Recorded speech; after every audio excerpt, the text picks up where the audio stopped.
Olá pessoal, tudo bem? Estamos aqui de volta. A pedidos em pleno 1º de maio, hoje é dia do trabalho, feriadão. Tô aqui gravando para vocês porque ontem teve o quê? Teve isso aqui, ó. Teve o concurso da Petrobras, a prova foi aplicada ontem. E aí o pessoal mandou o direct lá dizendo: vamos lá, Caio, vamos corrigir essa prova. Só teve um probleminha, tá? Eu não fiz essa prova, então eu não tenho acesso à prova. Então o pessoal pedia para corrigir a prova, mas também não tinha levado, tinha feito a prova, mas não tinha levado para casa.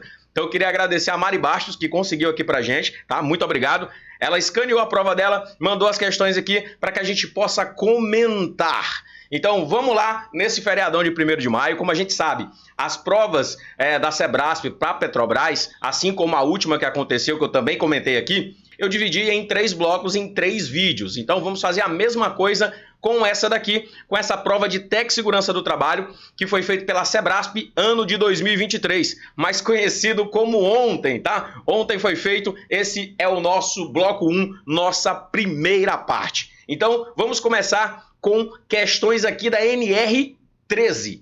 NR13 tratando de caldeiras. Diz o seguinte: caso uma caldeira seja instalada em ambiente aberto, a área de caldeiras deverá dispor de pelo menos 2 saídas amplas, muito bem, 2 saídas amplas, permanentemente desobstruídas, sinalizadas e dispostas na mesma direção. Olha o finalzinho, pessoal. Tava linda a questão tava perfeita. Falando aqui de 2 saídas amplas, permanentemente desobstruídas, sinalizadas, aí no final coloca dispostas na mesma direção. Tá errado, não deve ser disposta na mesma direção. Do que me vale ter 2 saídas de emergência se as 2 estão ali na mesma direção? Não faz sentido. Olha aqui o que diz a NR13. Ela fala que a caldeira instalada em ambiente aberto, ela deve ter alguns critérios, alguns requisitos. E olha aqui a linha B. Fala assim, ó, que ela deve dispor de pelo menos 2 saídas amplas, permanentemente desobstruídas, sinalizadas e disposta em direções distintas. Observou aqui? Então o nosso item está errado. Inclusive, já queria deixar claro aqui para vocês uma coisa. As questões que forem um pouco mais elaboradas, eu já vou trazer aqui para vocês a referência da norma onde está a resposta, porque se for o caso, como ainda não saiu o gabarito lá do Sebrasp, né, o gabarito oficial da banca, você que tiver errado pode sim entrar com recurso para tentar recorrer com a banca. Eu não garanto que a banca vai aceitar, porque a Sebrasp é osso duro de roer. Muitas vezes você entra com recurso, tem muitos argumentos, mas ela tem uma interpretação muito pessoal, a interpretação do examinador, do elaborador da prova. Então, vamos lá. Questão 41, gabarito errado. Questão 42, ainda sobre caldeiras. O sistema automático de controle de nível de água deve possuir um intertravamento que evite o superaquecimento por alimentação deficiente. Muito bom, perfeito, ipsilitris, o que está escrito lá na nossa NR13. Está aqui, ó, item 13.4.1.2, fala exatamente isso lá na linha E. Sistema automático de controle de nível de água com um intertravamento para evitar o superaquecimento por alimentação deficiente. Continuemos. Vamos assim, nesse ritmo aqui, bem fluido, fazendo a prova da Petrobras para a Técnico Segurança do ano de 2023. E eu já estou pedindo like. É isso mesmo, já vou pedir o like. Você já começou, já viu que a gente vai nesse fluxo, entregando para você um conteúdo comentado. Então já vai deixando aquele like e inscrevendo no canal se não for inscrito. Agora a questão aqui do CTB, do Código de Trânsito Brasileiro. Questão número 43 diz o seguinte: considere-se que o motorista profissional de certa empresa tenha dirigido por 4 horas e meia ininterruptas. Dirigiu 4 horas e meia, certo?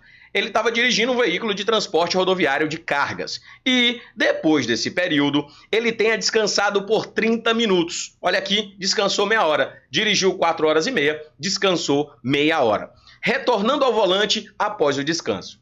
Nessa situação hipotética, é correto afirmar que o período de descanso utilizado pelo motorista está em desacordo com o período de descanso previsto no CTB. E aí, você lembra? Você lembra o que é que está dizendo lá no Código de Trânsito Brasileiro? O Código de Trânsito Brasileiro diz que esse item está errado. Vamos ver por que esse item está errado. Olha, lá no artigo 67 do CTB, fala que é proibido o motorista profissional dirigir por mais de 5 horas e meia ininterruptas sem fazer um intervalo. Observou? E observa que ainda no artigo 67, que está aqui em cima, que é o motorista de transporte coletivo de passageiros ou de transporte rodoviário de cargas. A nossa questão fala de transporte rodoviário de cargas, não é isso? fala de motorista profissional, não é isso? Então é aqui o artigo 67. Vamos observar o parágrafo primeiro, o que é que ele está dizendo. Ele fala assim, ó. Serão observados 30 minutos de descanso dentro de cada 6 horas de condução do transporte de carga, sendo facultado o seu fracionamento e do tempo de direção, desde que não ultrapassadas 5 horas e meia contínuas no seu exercício da condução. Observou aqui? Ele dirigiu só 4 horas e meia. Ele ainda poderia ter dirigido mais até fazer o seu descanso. Mas não, ele dirigiu 4 horas e meia e aí ele já descansou. Ele é um cara consciente, esse nosso motorista profissional aqui da questão 43. Então, ele cumpriu, inclusive, o que está dizendo. Ele não podia dirigir mais de 5 horas e meia. O que foi que ele fez? Ele dirigiu 4 e meia, está dentro do padrão, não ficou cansado, não colocou a vida de ninguém em risco, descansou um pouquinho para depois voltar ao volante. E aqui o nosso enunciado, logo aqui embaixo, está dizendo assim, que o motorista está em desacordo com o período de descanso. Não, ele está de acordo, ele fez certo. Então, o nosso enunciado está errado, dizendo que o motorista está em desacordo. Ele não está em desacordo, ele é um cara consciente. Continuemos aqui. Em relação às atividades que envolvam inflamáveis e líquidos combustíveis, julgue o item seguinte. Questão 44 fala assim, ó. Cumpre a legislação de segurança a empresa que realiza projeto de instalações para extração, produção, armazenamento, transferência, manuseio e manipulação de inflamáveis e líquidos combustíveis, considerando os aspectos de segurança, de saúde e meio ambiente que impactem sobre a integridade física dos trabalhadores. Olha aqui, coisa bonita, listou aqui todas as etapas do processo com inflamáveis e com líquidos combustíveis, do jeito que está dizendo a NR20. Tem um ponto que eu queria chamar a atenção para vocês. Observe aqui que ele fala que considerando, vou até pegar o mouse, tá? Vou pegar a setinha do mouse aqui, o apontador. Ele diz assim, ó, considerando os aspectos de segurança, saúde e meio ambiente. É nessa hora que muita gente fala... Não. A norma é de segurança, é de saúde e segurança. Não tem meio ambiente, esse negócio tá errado. Calma, respira, tá? Saúde, segurança e meio ambiente, sim. Tá escrito isso lá na NR20. Esse nosso item está correto. Muita gente marcou errado por causa do item meio ambiente. Mas calma, tá escrito. Olha aqui, ó, item 20.5.1. Tá falando das instalações, extração, produção, armazenamento, um monte de coisa aqui.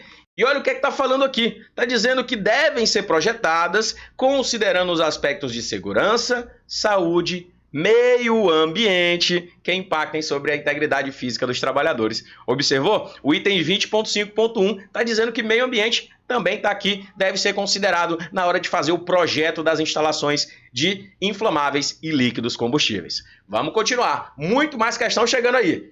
Vamos para a questão 45. Tá? Aqui agora o tema é espaços confinados. A questão 45 fala que, para a realização de atividade em espaço confinado, basta que se mantenha um ambiente ventilado com oxigênio puro. Oxigênio puro. Olha que presente que o Sebrasp deu pra gente. Oxigênio puro. É proibido, tá? É proibido utilizar oxigênio puro. Tá aqui, ó. É proibida a ventilação com oxigênio puro. Então o nosso item 45 tá errado. Olha que presentaço do Sebrasp. E não acabou por aí, viu? Olha o segundo presente que o Sebrasp vai dar pra gente. Questão 46.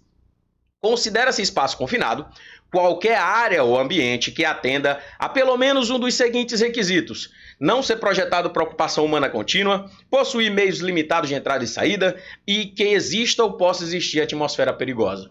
Tá bonito, não tá? E tá errado. É isso mesmo. Tá bonito, mas tá errado. Mas por que, Caio? Como é que tá errado? Olha os 3 requisitos aqui. Não ser projetado para ocupação humana contínua, não possuir meios limitados de entrada e saída e que exista ou possa existir atmosfera perigosa. Que coisa bonita. Tá errado.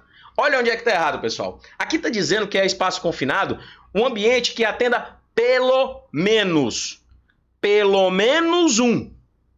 Tá errado. Tem que ser os 3 simultaneamente. O nosso item 46 está errado. Teve gente que caiu nessa, lendo muito rápido, tá? Pelo menos um dos seguintes itens, negativo. Olha aqui, ó. Item 33.2.2. Considera-se espaço confinado qualquer área ou ambiente que atenda simultaneamente. Ou seja, ao mesmo tempo. Tem que atender ao mesmo tempo esses 3 requisitos. Por isso que está errado. Não é pelo menos um. Não é pelo menos um. É simultaneamente. Vamos continuar? Vamos lá. A respeito de segurança em máquinas e equipamentos, ou seja, já está chamando a NR12, não é isso? Julgue os itens a seguir. Questão 47. As máquinas e equipamentos dotados de proteções móveis associadas a dispositivos de intertravamento devem operar somente quando suas proteções estiverem fechadas e paralisar suas funções perigosas quando as proteções forem abertas durante a operação. Coisa linda, coisa maravilhosa, parece que eu vi até o item. Olha o item chegando aqui, item 12.5.7. Está exatamente o que está dizendo lá na NR12. É isso mesmo, as proteções móveis que estiverem associadas a dispositivo de intertravamentos, elas só vão operar se tiverem com essas proteções fechadas. E se elas estiverem operando e alguém abrir a proteção, ela vai paralisar a atividade, a função perigosa que ela tem. Muito bom, certíssima a nossa questão 47. Vamos agora para 48. E essa daqui eu quero que você se segure, sente direitinho na sua cadeira, porque essa aqui é uma senhora pegadinha, viu? Eu quero que você comente essa questão aqui embaixo e me diga o que foi que você marcou, certo? Vamos analisar a questão 48. Você tá bem? Tomou água? Vamos lá. A questão 48 diz o seguinte: considere-se que uma empresa tenha expedido orientação de segurança determinando que o botão da máquina de cortar e dobrar chapas metálicas não deva, olha aqui, não deva ser acionado por outra pessoa que não seja o operador em caso de emergência. Observa bem, a fim de não se criar um risco adicional. Tendo em vista essa situação hipotética, a determinação da empresa está em acordo com a legislação de segurança do trabalho. Nessa hora teve muita gente que respondeu já respondeu. Não, Caio, que história é essa? O dispositivo de acionamento, ele deve sim estar num local onde outra pessoa possa acessar em caso de emergência. Outra pessoa que não seja o operador. Isso é obrigatório por norma. Então a empresa fez errado em proibir. Então vamos parar e vamos conversar sobre isso. Olha o que está dizendo o item 12.4.1.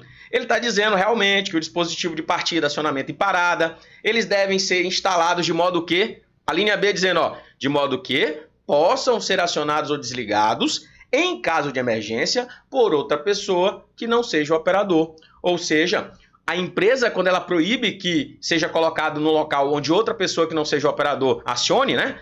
Ela está indo contra esse item aqui. Então a empresa está emitindo aí uma orientação ilegal. Mas olha aqui, vocês já observaram aqui a linha D de dado? Dá uma olhada aí. A linha D de dado fala assim, ó. Fala que o dispositivo de partida, acionamento e parada, ele deve ser instalado, olha a letra D, de modo que ele não acarrete riscos adicionais. Observou isso? Observou isso? Agora vamos voltar na questão. A questão fala o seguinte, ó. A questão fala aqui que por que foi que a empresa expediu uma orientação de segurança determinando que o botão da máquina não deva ser acionado por outra pessoa. Segundo o que está dizendo aqui, foi a fim de não se criar um risco adicional. Então, para não criar um risco adicional, para seguir a norma de não criar um risco adicional, a empresa orientou que nenhuma outra pessoa acionasse o botão que não seja o operador, logicamente. E aí, pessoal? Rapaz, se bater um vento aqui, a resposta está certa. Se bater o vento para o outro lado, ela está errada. Essa questão é muito passiva de interpretação. No meu gabarito, eu marcaria a letra E. Mas se a banca vier com um correto, viu? Se a banca vier com C de certo, sinceramente, ela tem argumento. Ela tem argumento. Por um lado, a empresa agiu errado em proibir que a outra pessoa acione o dispositivo de emergência. Mas, ela justificou aqui, a empresa justificou que ela só fez isso a fim de não criar um risco adicional, que também está na norma, tá? Esse item também está na norma. Volta aqui de novo a norma, observe. O item B fala uma coisa, o item D fala outra. Então, a empresa proibiu o que está dizendo no B para atender o que está dizendo na letra D. E aí, pessoal? Então, você comenta aqui embaixo, diz o que foi que você achou, qual a tua interpretação sobre a questão número 48. E a gente vai para frente, senão passa o dia conversando sobre isso, mas é uma questão polêmica. Continuemos agora, vamos falar sobre o PGR. O PGR, o Programa de Gerenciamento de Riscos, previsto lá na NR1. Questão 49 fala assim, ó. Considere-se que uma empresa contratada presta serviços na dependência da empresa contratante. Nessa situação hipotética, a empresa contratante não deverá incluir as medidas de prevenção contidas no seu PGR para o cumprimento da empresa contratada. E aí, pessoal, tá certo ou tá errado? Pessoal, esse item está errado. Vamos só observar um detalhe, tá? Vamos observar uma coisa aqui. Deixa eu pegar aqui o mouse novamente para apontar para vocês esse pontinho aqui, ó. Não deverá. Não deverá. Quando eu falo não deverá, eu estou proibindo alguma coisa de acontecer. Então eu posso dizer assim, deverá é uma obrigação. Quando eu falo não deverá, é uma proibição. Ou eu posso dizer que a empresa pode fazer ou não. Isso aí é facultativo, dependendo da empresa se ela quiser ou não. Então, aqui está colocando uma proibição. Quando ele diz que a empresa contratante não deverá incluir as medidas, ela está proibindo a empresa de incluir essas medidas. E está errado. Aí muita gente olha para mim e fala assim, não, Caio, mas então o errado é o não? Isso quer dizer que se eu tirar a palavra não que está aqui e ficar assim, ó, a empresa contratante deverá incluir as medidas de prevenção, quer dizer que fica certo? Também não, continua errado. Por quê? Porque se eu tirar o não, vira uma obrigação. Se eu deixar o não, vira uma proibição. E, na realidade, a norma nem proíbe, nem obriga. Ela faculta, ela deixa a opção para a empresa fazer ou não. Observa aqui, ó. O item 1.5.8.2 fala assim, o PGR da empresa contratante poderá. Quando eu digo que pode, eu faço se eu quiser, certo? É facultativo. Então, o PGR da empresa contratante poderá incluir as medidas de prevenção para as empresas contratadas para a prestação de serviços que atuem em suas dependências ou em local previamente convencionado em contrato ou referenciar os programas das contratadas. Observa o seguinte, é muito bom entender isso. Quando eu falo que você não deve fazer algo, eu estou te proibindo. Quando eu falo que você deve, eu estou te obrigando. Agora, quando a lei fala pode, ela está deixando você fazer a critério do seu julgamento. Dependendo de como vier o gabarito do SEBRASP, você já pode argumentar. Vamos agora para a questão número 50. Fala assim, ó. Considere-se que determinada empresa elaborou o PGR composto por inventário de riscos e plano de ação. Olha, só tem essas duas coisas aqui no PGR, inventário de riscos e plano de ação. Disponibilizando-os aos trabalhadores interessados e aos seus representantes e também à inspeção do trabalho. Tá vendo? Ó? Trabalhadores, representante dos trabalhadores, que no caso é o sindicato, a CIPA, né, e tudo mais, e a inspeção do trabalho, que no caso é o auditor fiscal lá que vai fazer aquela inspeção do trabalho. Está dizendo aqui que nessa situação hipotética, a empresa não cumpriu a norma. A empresa cumpriu sim, pessoal. Ela cumpriu a norma sim. Observa, ela está colocando aqui um PGR que é composto pelo inventário e pelo plano de ação. Se nós formos observar, a norma fala que o plano de ação e o inventário de risco são suficientes para compor o PGR. Olha aqui, ó, item 1571. O PGR deve conter, no mínimo, os seguintes documentos. Inventário de risco e plano de ação. Então, ele atingiu o mínimo necessário para que se tenha um PGR. Atendeu a norma. Até aqui tudo bem. Aí aqui embaixo está dizendo que ele disponibilizou essas informações para os trabalhadores interessados, para os representantes e para a inspeção do trabalho. Olha o que é que está dizendo no item 15721. Está dizendo assim, os documentos integrantes do PGR devem estar sempre disponíveis para os trabalhadores interessados, os seus representantes e a inspeção do trabalho. Então, simplesmente, essa nossa questão 50 está trazendo esse pedacinho lá da nossa NR1, atendendo perfeitamente. Então, nessa situação hipotética, a empresa cumpriu a norma. E a nossa questão está dizendo que a empresa não cumpriu. Observou o não aqui? Está dizendo que a empresa não cumpriu. Ela cumpriu sim. Vamos continuar, que tem muito mais questão vindo aí, ó. Agora é a respeito da FISPIC. Ficha de Informação de Segurança de Produtos Químicos. A FISPIC, vamos dar uma olhada aqui, o pessoal chama também de FISPQ, né?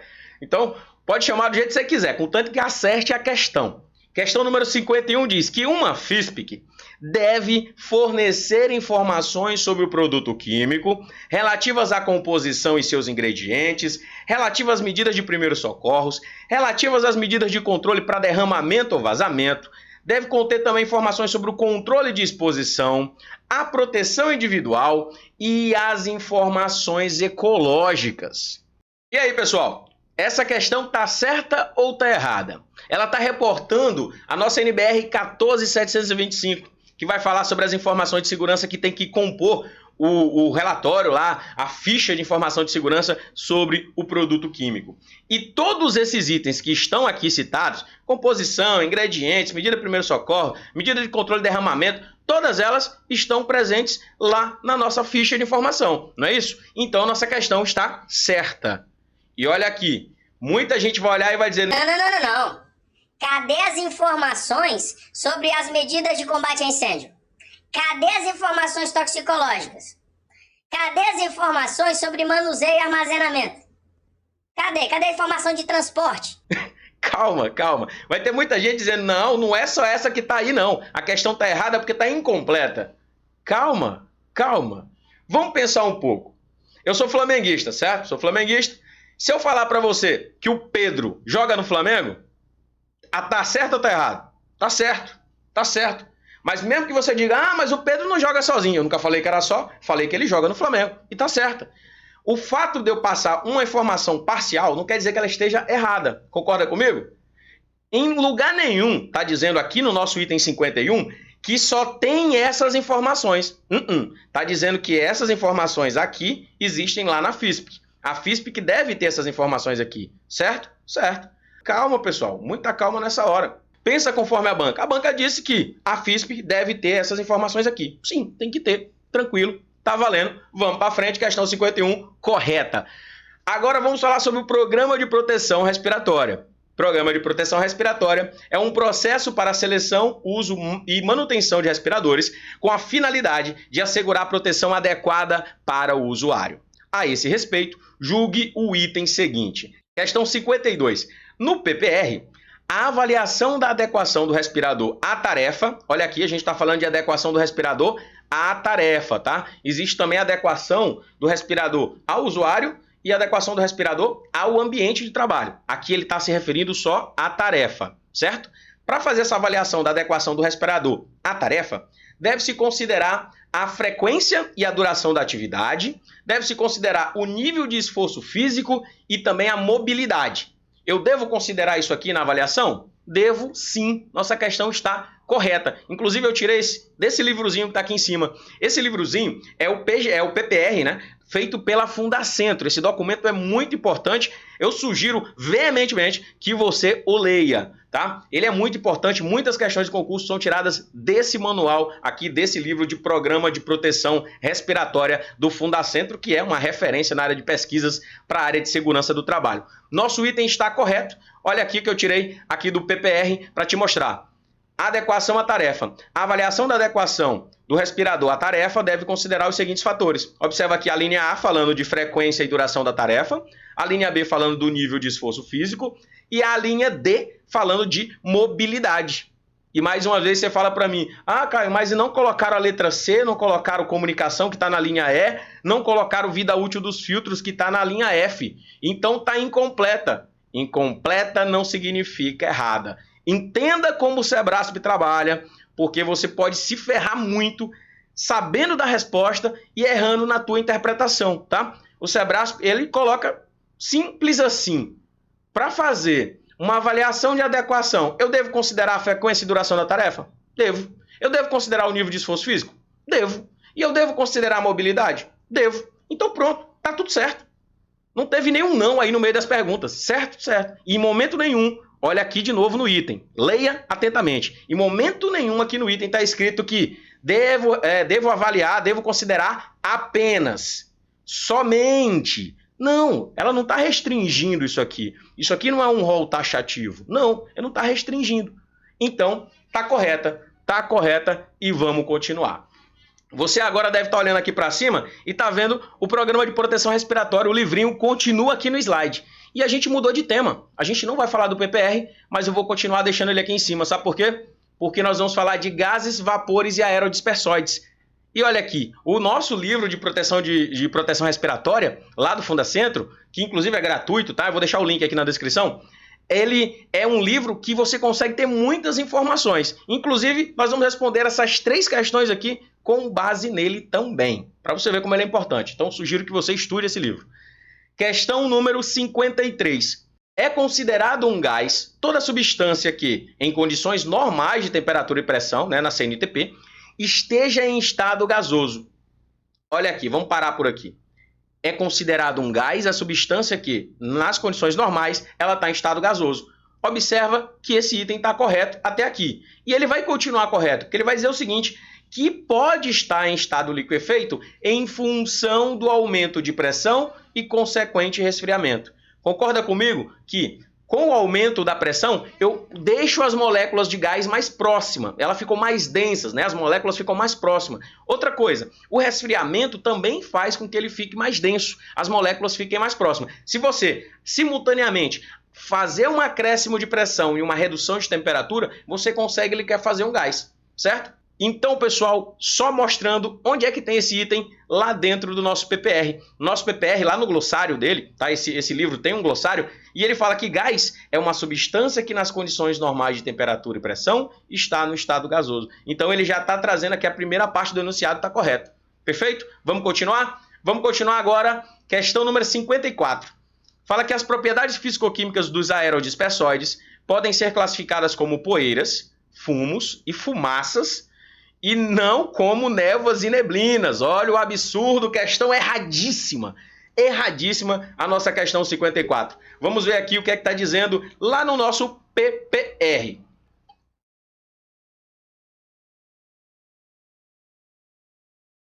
Olha a garganta um pouquinho, né? Vamos lá. Aqui no nosso PPR, a gente tem esse quadro aqui. Esse quadro você pode observar que está fazendo uma análise dos riscos respiratórios e classificando em deficiência de oxigênio e contaminantes, certo?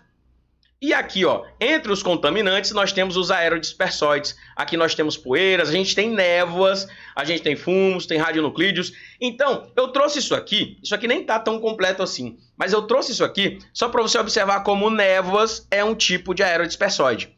Então, se a gente voltar na questão, a questão está dizendo assim, ó, que névoas e neblinas não são. Tá aqui, ó, classificadas como poeiras, fumos, fumaças e não como névoas e aerodispersóides. Então, só esse ponto, você não precisa sair fuçando para achar, não. É o seguinte, se você achar um erro, a questão está errada. Pode ter uma questão, coisa mais linda do mundo. Se ela tiver um erro, ela já está como errada, certo? Então, o que é que você vai fazer? Você parte do pressuposto que a questão está certa e vai procurar algum erro nela. Se você não achar, gabarito letra C. Agora, se você achar o erro, só precisa de um. Pouco importa do resto, só precisa de um erro. E nós já achamos um erro aqui, falando que névoas não são aerodispersóides. Vamos continuar agora com a questão 55, que fala assim, ó. Os vapores constituem a fase gasosa de uma substância que nas condições normais de temperatura e pressão, na CNTP, é líquido ou sólida. Essa daqui vai pegar muita gente.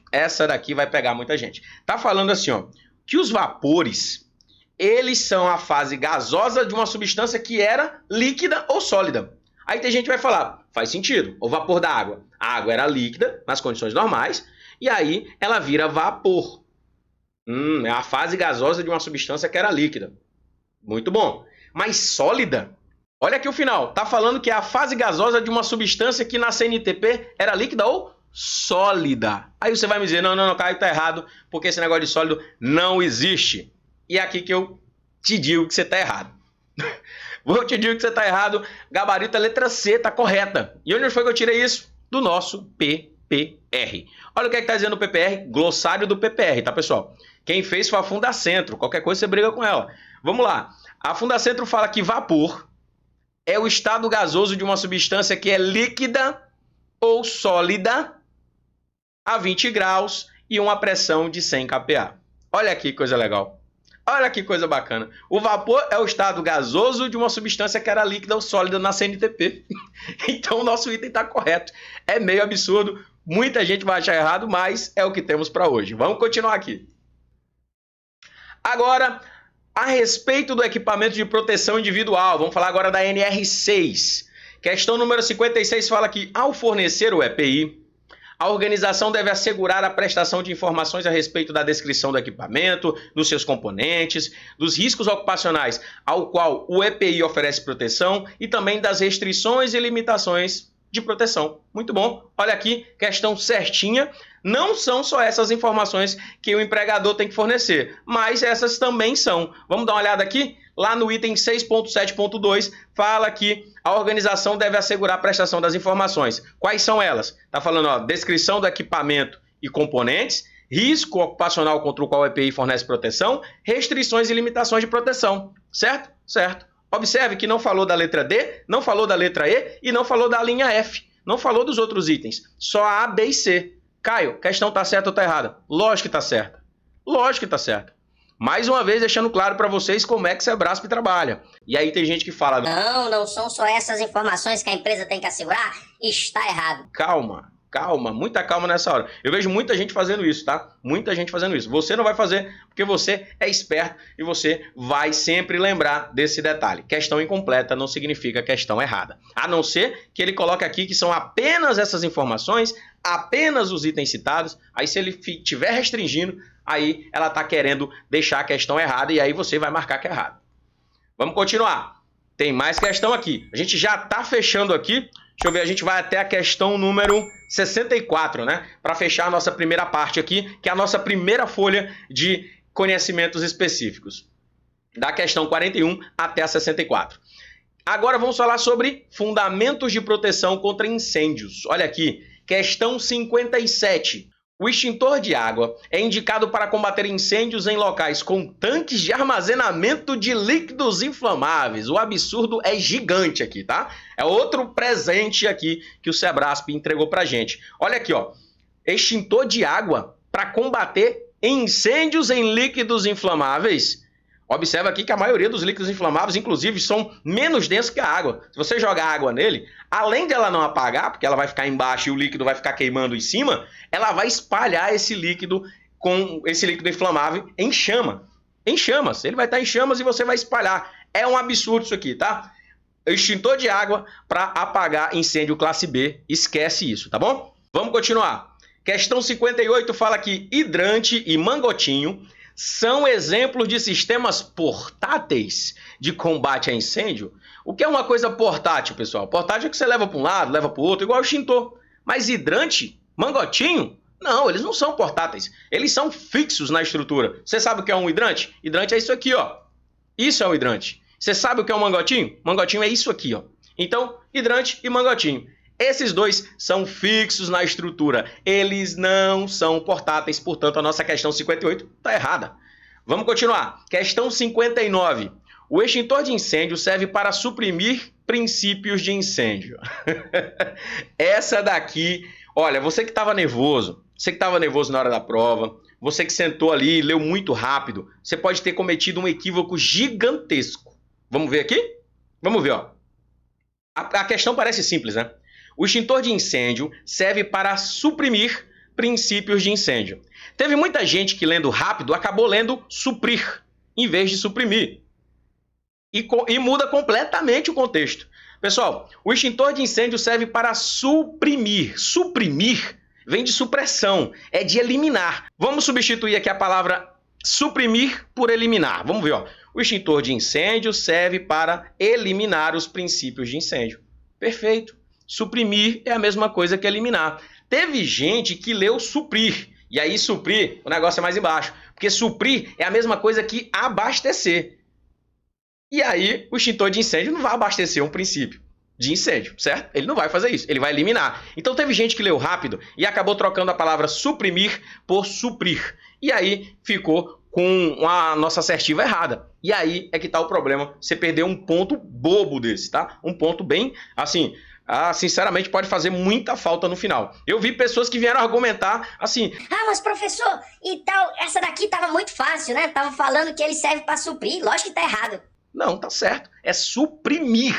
Suprimir é eliminar. E é isso mesmo. O extintor de incêndio, ele vai eliminar princípios de incêndio. A pegadinha foi interessante. Se você leu rápido, você esqueceu aqui de uma das sílabas da palavra. Vamos agora para a questão número 60.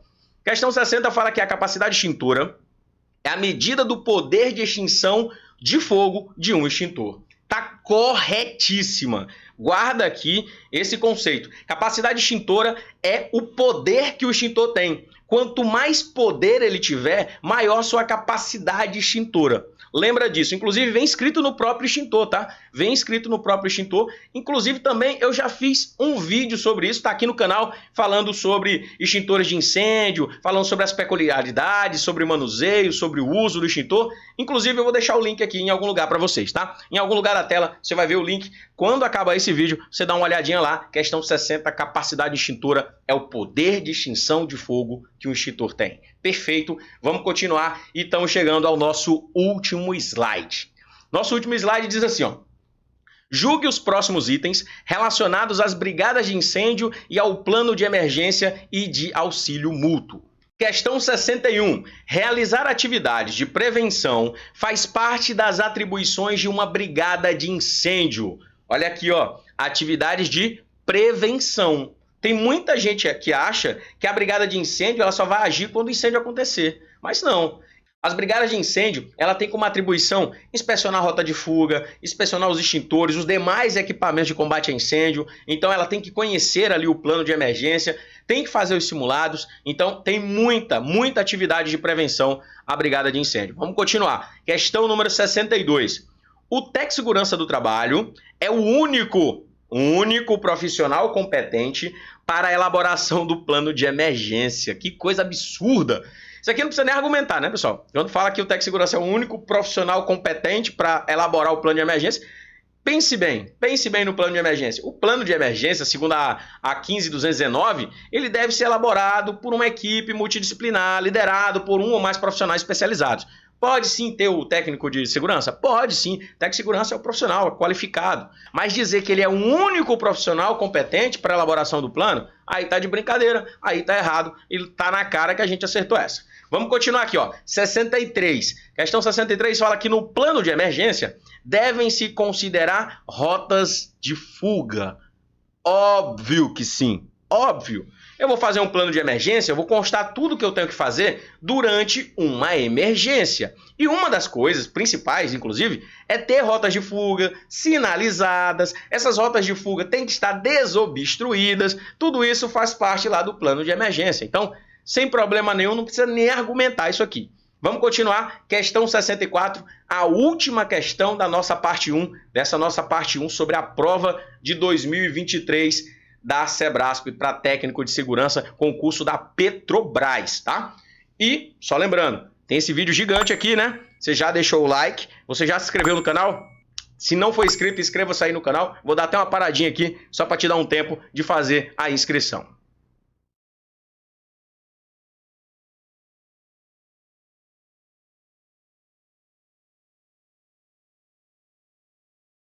E aí, deu certo?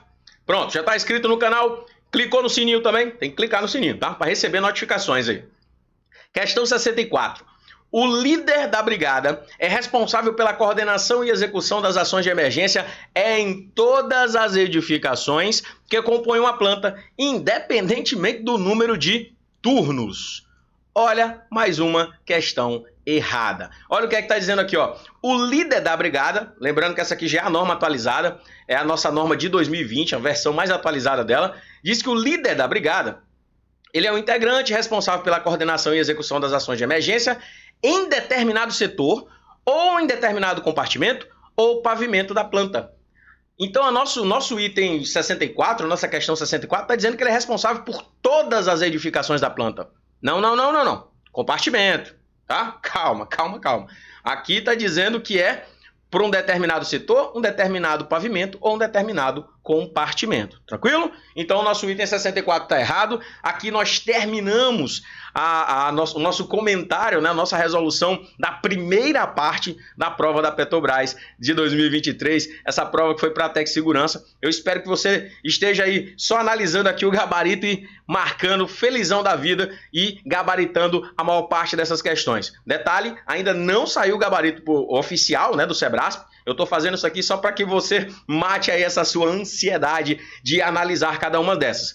É possível que o Sebrasp coloque um gabarito diferente? Lógico que é possível. Se por algum acaso tiver alguma parte aqui em que há uma divergência, você tem inclusive como argumentar, porque boa parte das questões aqui, aquelas que eram um pouco mais polêmicas, eu coloquei até a referência bibliográfica mostrando para vocês onde é que está lá na norma, qual é o item que está dizendo que aquela questão está certa ou está errada. Você pode inclusive elaborar o seu recurso com base nisso. Espero ter te ajudado, um grande abraço e até a parte 2. A parte 2, onde eu vou corrigir mais outras questões aí. Um grande abraço e bons estudos.